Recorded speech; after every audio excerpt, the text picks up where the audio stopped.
Hi అండి, అందరికీ నమస్కారం అండి. నేను మీ రమాదేవిని. Welcome back to Durga Bhavani channel. ఈరోజు నేను చాలా టేస్టీగా క్రంచీగా ఉండే బెండకాయ కాజు పల్లి ఒక రెసిపీ చేసి చూపిస్తాను రండి. నాకు బెండకాయ ఇష్టము లేదు అనే వాళ్ళు కూడా ఈ విధంగా చేస్తే లొట్టలు వేసుకొని తింటారండి. దీనికి కావాల్సినవి ముందుగా పదార్థాలు ఏంటంటే నేను చెప్తాను. ఏంటంటే మనం లేత బెండకాయలు ఒక పావు కేజీ తీసుకున్నాను నేను. అలాగే మీరు కూడా తీసుకోండి.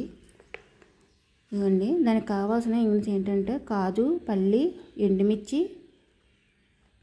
2 ఉల్లిపాయలు బెండకాయలు. ఇవి మీకు లేతగా ఉన్నాయి ముదిరివి లేతవి అని తెలియాలంటే ఒక బెండకాయ తీసుకొని చివరి ఇలాగ ఇరవండి. చిన్న లేతగా ఉన్న బెండకాయలు తీసుకొని అవి ఇరగలేదనుకోండి అది ముద్రవన్నమాట. ఇరిగాయి అనుకోండి లేతవి. అలాగ మీరు బెండకాయలు చెక్ చేసుకోవచ్చు.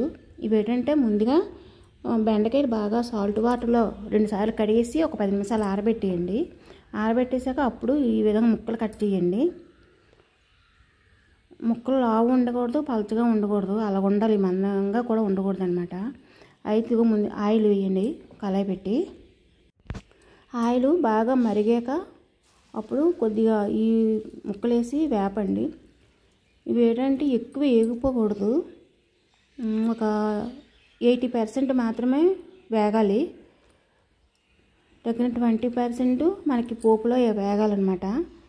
అది ఈ విధంగా ఇలాగ వేపండి. మొత్తం బెండకాయలన్నీ ఇలాగ వేపించుకొని తీసుకోండి అండి. ఇవి ఏంటంటే చిన్నపిల్లలకి ఈ బెండకాయ పెట్టడం వల్ల చిన్నపిల్లలకి బ్రెయిన్ ఫాస్ట్గా ఉంటుంది అనమాట. వాళ్ళకి నాలుగు కూడా తిరుగుతుంది, మంచిది చిన్నపిల్లలకి. అలాగే పెద్దవాళ్ళకి కూడా మంచిదే, షుగర్ కంట్రోల్లో ఉంటుంది ఇవి బెండకాయ తింటే. తర్వాత ఏంటంటే లేత బెండకాయలు ఉంటాయి కదా, అవి చిన్న బెండకాయలు మనం లేడీస్ తింటే మంచిదన్నమాట. లేడీస్ ప్రాబ్లమ్స్ అన్నీ కూడా సాల్వ్ అవుతాయి అది తింటే, పొట్టలో ఉన్న ప్రాబ్లమ్స్. అలాగే ఇదిగో కాజు మరిగిన ఆయిల్ కొంచెం పక్క తీసేసుకోండి. తర్వాత కాజు ఇలాగ వేసి కొంచెం గోల్డ్ కలరు వచ్చే వరకు ఫ్రై చేయండి.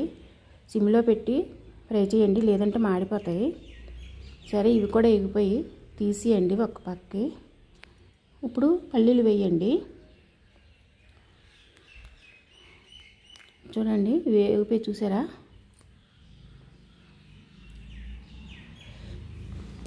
ఇప్పుడు పల్లీలు వేయండి. పల్లీలు కూడా వేసి అలాగే గోల్డ్ కలర్ వచ్చే వరకు వేపండి. ఎందుకంటే ఇప్పుడు ఇవి రెండు మనం బయట విడిగా వేపుకోవచ్చండి, కానీ ఈ కలర్ రాదు విడిగా వేపుకుంటే. అవి కొద్దిగా నల్లగా చిన్న చిన్న మచ్చల్లాగా ఉన్నట్టు వస్తుంది అనమాట. ఈ విధంగా వేగదు బయటగానే వేపుకుంటే. అందుకనేసి కొద్దిగా ఆయిల్లో వేపండి. తర్వాత పోపు ఆవాలు వేస్తే మంచి టేస్ట్ వస్తాయండి. ముందు ఆవాలు ఫ్లేవర్ బాగుంటుంది. అదే తర్వాత పోపులన్నీ వేయండి. వేసాక ఇవి వేగనివ్వండి కొంచెం. ఇవ్వండి జీలకర్ర, శనగపప్పు, మినపప్పు అవన్నీ పోపులు. తర్వాత వెల్లుల్లిపాయ వేయండి. వెల్లుల్లిపాయ ఎక్కువ వేపకండి, ఎందుకంటే వెల్లుల్లిపాయలు ఉన్న ఫ్లేవర్ అంతా పోద్ది. వేగిపోతే అది హెల్త్కి మంచిది కాదు, అందువల్ల వేగనివ్వకండి. సరే, ఆనియన్స్ వేయండి. ఇప్పుడు ఇవి కొద్దిగా వేగనివ్వండి. ఈలోగా మనం సాల్ట్ వేయండి. మీ టేస్ట్ని పెట్టి మీరు సాల్ట్ వేసుకోండి. అలాగే ఈలోగా ఎండుమిర్చి ఉన్నాయి కదా, అవి మిక్సీ వేయాలి.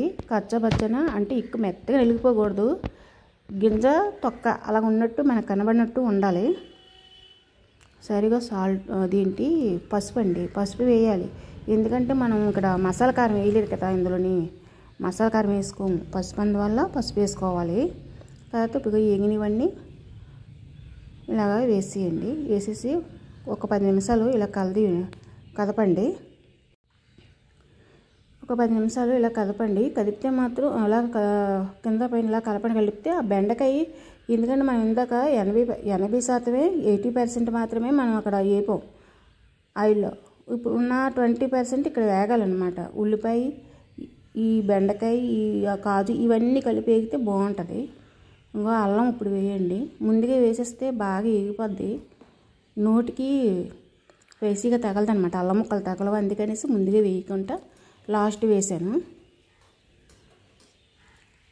ఇది చూసారా వేగిపోయింది. మీరు కావాలంటే వేసుకుంటండి. దించిన తర్వాత లెమన్ జ్యూస్ మాత్రం యాడ్ చేసుకోండి, బాగుంటుంది. ఇదిగోండి ఎండుమిర్చి నేను మిక్సీ వేసాను కదా, అవి అన్నమాట. తర్వాత నేను మిక్సీ వేసాను అని మీరు ఎంత కారం తింటారనేది మీ కారాన్ని పెట్టి మీరు వేసుకోండి. అది ఉప్పు కారం మీ టేస్ట్ని పెట్టి మీరు వేసుకోండి. కానీ ఒక్కసారి ఇలాగ ఈ కూర చేసుకొని తినండి, రోటీతో కానీ రైస్తో కానీ చాలా బాగుంటుంది. దీనికి కాంబినేషన్ పక్కన రసం ఉండాలి, రసం ఉంటే బాగుంటుంది.